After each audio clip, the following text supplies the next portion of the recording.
I think in my 11-year career, I've never experienced the racial comments from the Indiana Fever fan base. Or Connecticut's most hyped player went to the podium and started. In the end, Caitlyn Clark filed a lawsuit against Alyssa Thomas for her racist remarks about her supporters because it goes without saying that you must respond angrily when someone disparages the people who genuinely care about you and stand by you. It's worthwhile to defend Clark's admirers since they are so sincere. And despite playing in the WNBA for 11 years, Alyssa just revealed herself to be the dumb player. Perhaps it's simply the effect of participating in this league of hypocrites. We are all aware of this fact. Caitlyn Clark is being attacked. The racial nature of Caitlyn Clark's fan base makes her the inappropriate face for this league. Like, woman, are you unaware of the consequences of accusing Clark's racist fans of being responsible for your poor performance throughout the playoffs? Before discussing such topics again, you should give it a lot of thought. For Clark's fans, don't believe it. Really, it's not acceptable. Furthermore, it has no place. Additionally, we have conducted ourselves in a professional manner at all times. However, I've never been referred to by the names that people have used on social media. Furthermore, it has no place. The latest remarks made by Alyssa Thomas were pitiful and barely scratched the surface. The reason she is sobbing over Caitlyn Clark's bigoted followers is because, guess what? She faltered hard. She also chose to blame Clark's fans rather than take responsibility for her own dreadful performance. Alyssa, really? Is that what you intend to use? Everyone was against me, and it was a full-fledged pity party. For example, who does she believe she is deceiving? She lost that game, as we all witnessed. We come to play basketball for work, and it's enjoyable, you know. However, we do not want to go to work every day and be bombarded by social media over such things. Whether it's this league monitoring or them checking their fans, it's unacceptable and something has to be done. An incredible 8 points were scored by Alyssa. Yes, you read correctly, 8 points.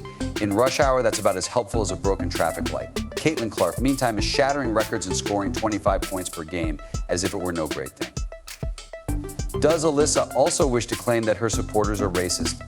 Alyssa seems to believe that people should applaud mediocrity. People applaud winners, not whiners. Alyssa, however, who cares about that? What's the best part? She is attempting to portray herself as a victim of some sort. You've been in the league for more than 10 years, girl, and you're still doing this kind of stunt. Perhaps, just possibly, you would be putting up numbers worth talking about if you spent half the time perfecting your shot rather than rambling.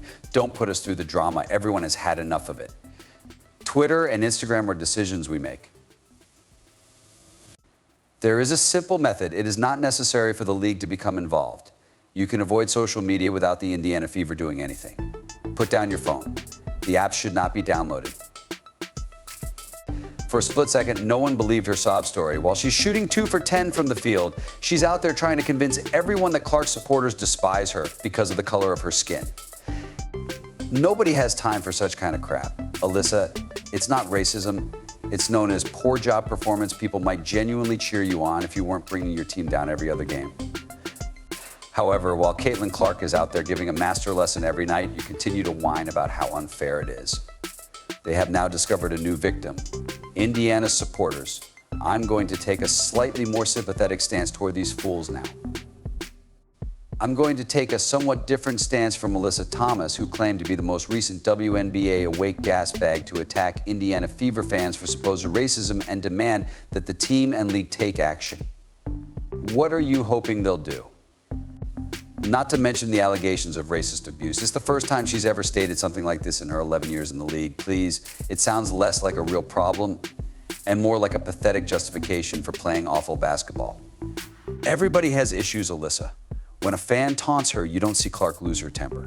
She's too preoccupied with leading her team, scoring goals, and doing something truly impressive. Perhaps make notes.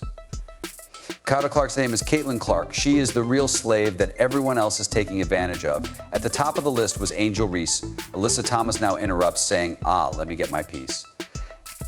The worst part is that she believed she would look good by pulling this small stunt. The wrong thing to do. It only made her appear even more ridiculous. She was being torn to pieces by even the analysts who usually support her. You should reconsider your life decisions when even your own supporters feel ashamed for you. Consider accepting that you simply weren't good enough rather than avoiding the situation. However, it's always simpler to assign responsibility, isn't it? We couldn't come up with a master plan for what these women have accomplished if a group of guys were to gather in a room and decide to mess up the WNBA. And if you're going to drop bombs like that, Alyssa, you might end up with a little piece of evidence. However, she simply put it out there, assuming that people would mindlessly follow her sympathy tour. She nearly seems to be unaware of the definition of racism. And that's hardly surprising, given that she's out here making unfounded accusations to hide her disastrous playoff performance. Go over some of your game tapes and try to figure out why you can't even hit a basic jumper, girl, rather than using a thesaurus for fancy adjectives to explain your flop. Because it's a woke league and has a tendency to target Caitlyn Clark fans with hate speech, the WNBA is a good choice. The 2024 season was almost all Caitlyn Clark. She had an average of 5.8 rebounds, 7.3 assists, and 25.2 points. That's superstar status on a whole new level, not just good. When no one applauds for their off-key singing, Alyssa's tirade about Clark's fans being racist is like a toddler having a fit. Apologies, Alyssa. People applaud talent, not pathetic tales. And it results from Caitlyn saying, "I love you to death." You won't win any titles, girl, if you don't practice that defense. However, when Clark's supporters rally behind her, supporting her with facts and reason, even Alyssa's small army failed to appear. Why? Since even they are aware that her act was a farce. People ended up feeling ashamed for her, even though she wanted them to feel sorry for her. People applaud skill, not athletes who score 8 points in a playoff game and then act as like everything is against them, Alyssa. Perhaps take some time to investigate the reasons behind the silence among your own supporters rather than disparaging Clark's. Yes, it's because they are unable to defend the unassailable. And this whole story about racism, let me rest. Because you stunk up the court, you're trivializing a serious matter in order to save face. Alyssa, people experience actual racism. Getting mocked for being a bad basketball player is what you're going through. Since it's Caitlyn Clark and she can't play that game, she was kicked out. And in making such grave charges when you're only upset about losing, not only is that foolish, but it's blatantly repulsive. Before you speak, perhaps attempt to score more than 2 of 10 shots. Not to be overlooked, though, is her outstanding performance during the elimination game. A spectacular 8 points while only making 20% of the field goals. What a complete legend, isn't it? Please, Alyssa, Clark's fans wouldn't have to ridicule your race if they were racist. They would merely laugh while pointing to your stat sheet. And everyone is doing precisely that. Perhaps learn how to play ball instead of attempting to pull Clark down. That's what you're hired to do, you know. Referring to Caitlyn Clark with a variety of offensive racial epithets. Most of them are infatuated with the white bitch. That's the players, after all. The lone fool is sitting up there now. And you truly believe that this change in story would be acceptable? Oh, I'm not to blame. I played like a piece of garbage. Racism is to blame. No, girl, you had nothing else to do after getting destroyed on the court, so you chose to offer condolences. Discuss timing. You decide to criticize racism after your team lost by 30 points. It would be equivalent to setting your house on fire and accusing the water provider of failing to extinguish it quickly enough. But it's not compassion. It's desperate. And it's obvious to everyone. And the pitiful little effort by Dejani Carrington to defeat Caitlyn Clark. What a farce. This girl genuinely believed she could derail Clark by putting a needle in his eye. Are you serious, girl? This is not a nursery playground. This is a professional court. And let's not act like that was an unintentional error. All of your engagement is being driven by the individual. Everyone is profiting from Caitlyn Clark, one of the players who obviously despises her, gouges her in the eye. This season, we have witnessed the prior behavior. Her tweets are visible to us, obviously despises her. No statement is being made, WNBA. Hey, we need to exercise more caution. These women have very long fingernails. We cannot allow this to occur. We looked at this. We don't believe it's deliberate. We do believe it to be deliberate. That didn't occur. The fact that it actually happened is a joke. Something the players can make fun of, laugh at, and joke about. Despite having ample time to consider her options, she decided to make that low-level move. What's even more pitiful, though, the referees pretended it was a minor infraction. Really? Are we now simply allowing people to get away with face poking?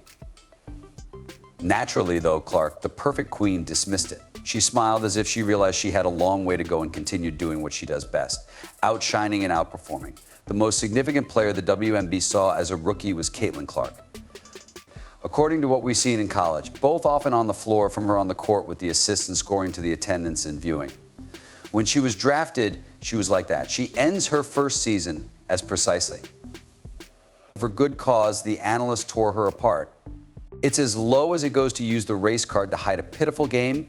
You know you've reached your lowest point when your own supporters encourage you to quit. Alyssa, this isn't damage control.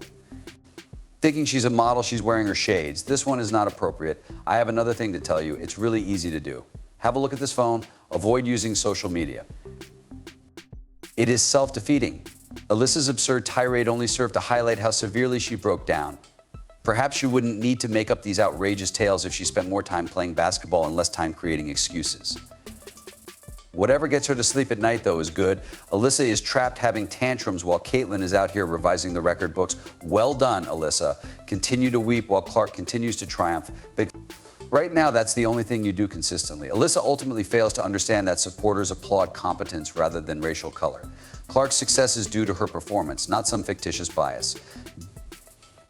You can complain all you want, Alyssa, but it won't alter the reality that racism doesn't exist. Simply put, they don't support losers.